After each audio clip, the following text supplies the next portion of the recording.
biko ụmụnne m asị m ka m jee ụnụ ndị a na-abụ ụnụ na-aṅụ tii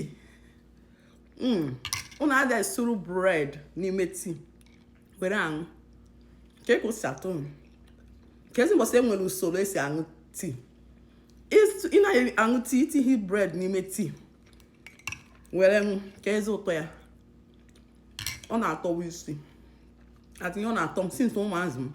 ka m sotu aṅụ tii mmadụ wee na-agwa m mbọsị asị m ije ịkarị igo onye na-atinye bred n'ime tii na-eme ya nkarị ịmakwa na ụtọ tii bụ itinye bred n'ime ya kepụ nsekop ọmama pakeji mba ihe ahụ kepụ nsekop na ọ bụrụ na esughu bred n'ime tii ihe ọ na-atọ bụ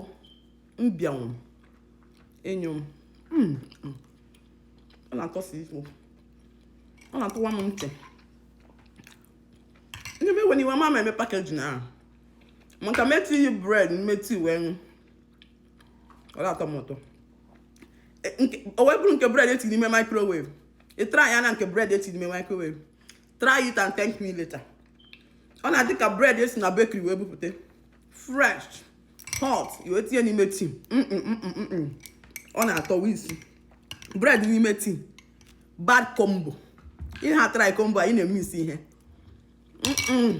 biko otu aka m esi nkata tii m si mkụrụ ọkọ 90 years ka ụdị pakeji nụ na-eme ya nke asị m achị na bred n'ime tii unu achọzi igbu ya ude bred n'ime tii ọ na-atọ gogo ị na-eme ya tara ya hapụ pakeji ịnọdụ na be gị rie ihe gụrụ gị rie ka isi chọọ ya onwe ndị na pakeji ụna gị pakeji mfọ ka ị na pakejiri ị na-onwe nsalem